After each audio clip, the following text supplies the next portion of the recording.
are. Oh. It's coming. The message is coming up by saying in this meeting, blah, blah, blah. Okay, let's go for it. Let's go. Kia ora, Claire-Louise Gerbault. Kia ora, Kelly. Is that right? Yes. Kia ora, Kelly. It's lovely to have you online and recording this today as a highlight of our fantastic educators that are in our directory and on our resource page. So it's lovely to speak to you, and we'll just get straight into it because we don't want this to be dragged out. So who are you and what experiences, qualifications do you have to bring to the table? I'm Claire-Louise Gerbault from Napier. I'm 59 years old, and I qualified as a secondary English teacher in 2003. But prior to that, I'd been teaching English. I'd been teaching drama privately since about 1992 to children. And something prompted me in 2002 to do my teacher training. So I've got a graduate diploma in secondary teaching. I've got a BA, which I got in 1985. So there's a big gap between me and my first degree and my teaching diploma. I'm not even sure what prompted me to be a teacher. I suppose because I had children and I thought I need to use my degree in some way. Maybe I can become a reliever, because it's taken me till now to realize I don't really fit the school system. No. I knew like it as so a kid. Many of us. Yeah. I knew as a kid that I didn't fit the school system, but I've only just realized now as an adult I don't fit it as a teacher. I've always wondered why I just couldn't commit to getting my full registration. I was provisionally registered after 20 years because I did a lot of part-time, a lot of relieving, and but I'm really experienced. Like I've done from preschool right through to high school. I've taught special needs as a reliever. I've taught performing arts. I've done gifted education. I've gone in and basically been a troubleshooter where teachers have gone off on sick leave and I've had to walk into classrooms, kids I don't even know of all ages at secondary level, really, and quite tough schools. And I've got those classes back on track and learning and passing things. And I only really realised the other day that that's what I'd done, that I'd been a real gift to schools, not always thanked for it, not always felt been... Very seldom, I would think. Very seldom. Very seldom. So I've also been a children's entertainer and professional storyteller for children right through to adults. Amazing. And I've run drama and storytelling workshops as well through the years. So I'm very multi-skilled and very experienced, but not always recognised for that. Oh, absolutely, absolutely. And I guess that's why the ARC education is here. It's for people like you who actually have so much to offer, but have never really been given the chance to reach your full potential through the system. And let's face it, you're a reflection of many of our students as well. I can imagine that. That's why I feel like I'm currently relieving in early childhood for an agency, and they're a really good agency, but I don't feel like that's where I'm going to stop. I still feel, I'm 60 this year, and I still feel like I need a career change. I don't know if that's with adults, doing special needs adults, or literacy with adults who need that kind of support, and life skills, because I'm really good at cooking and gardening and all sorts of things. Yeah, amazing. Yoga.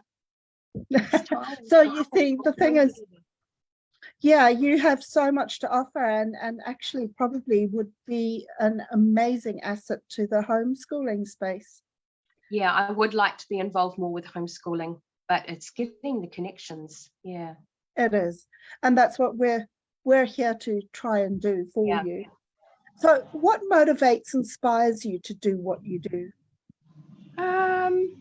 Whatever makes my heart sing. This was something when sorry, this traffic. When I was a young mum and I started teaching drama again.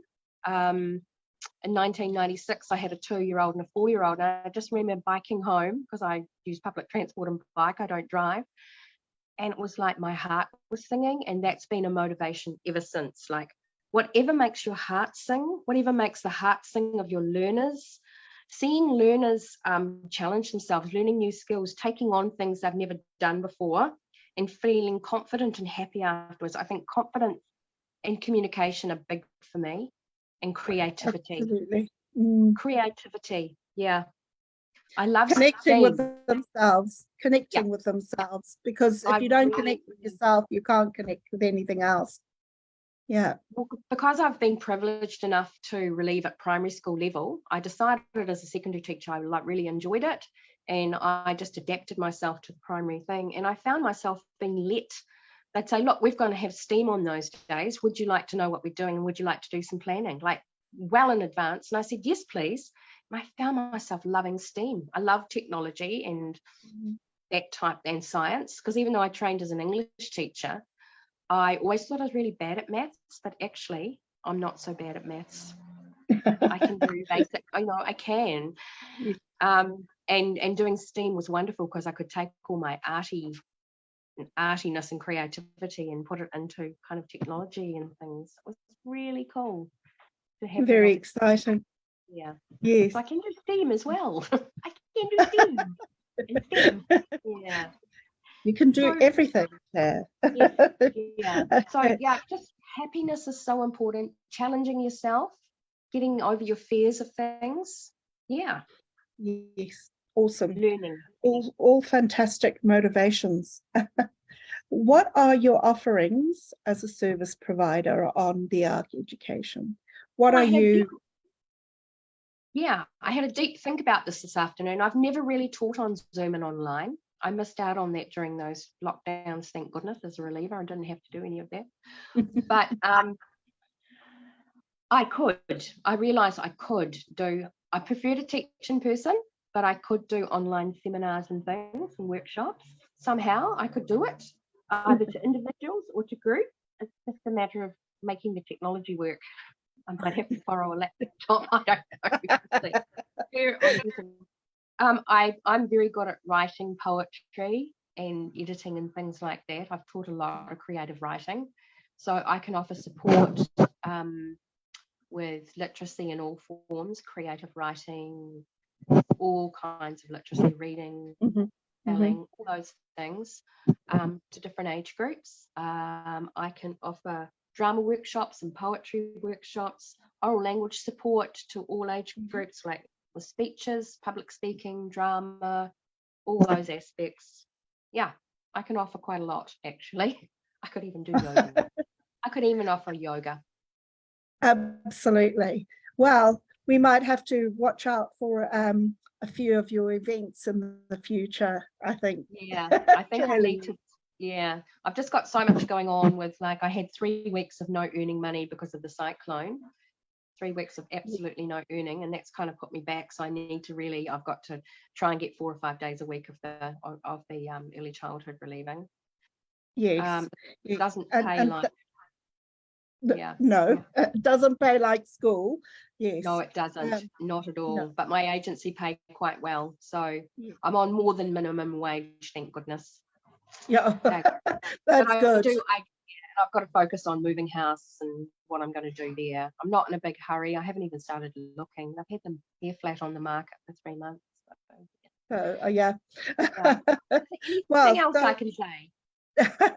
At the moment, I think that we've got a pretty good idea about who you are and what you offer, and I suggest that everybody keeps an eye out on the events page and things like that, because I'm sure that you will be popping up, maybe not immediately because you've got quite a lot going on in your life, living in the Hawke's Bay alone, and then all the other things that are happening for you, but in the next few months I can see things happening for you, and certainly I'd love to be running workshops again. They're such a joy. You've got that group for maybe a day or half a day or even an hour, and you've got to impart so much in that time. Absolutely. So yes, so working, I'm more than happy to work with you to set up things. Yeah. So yeah, to everybody who's watching, keep an eye out, and we'll definitely be seeing more of Clare-Louise. Thank you. That would be lovely. So nice to talk to you, Kelly, and see you again. It was so lovely to talk to you too. Yeah. Thank you for the opportunity. Well, thank you for being with us and supporting us. Thanks, Clare-Louise. No problem.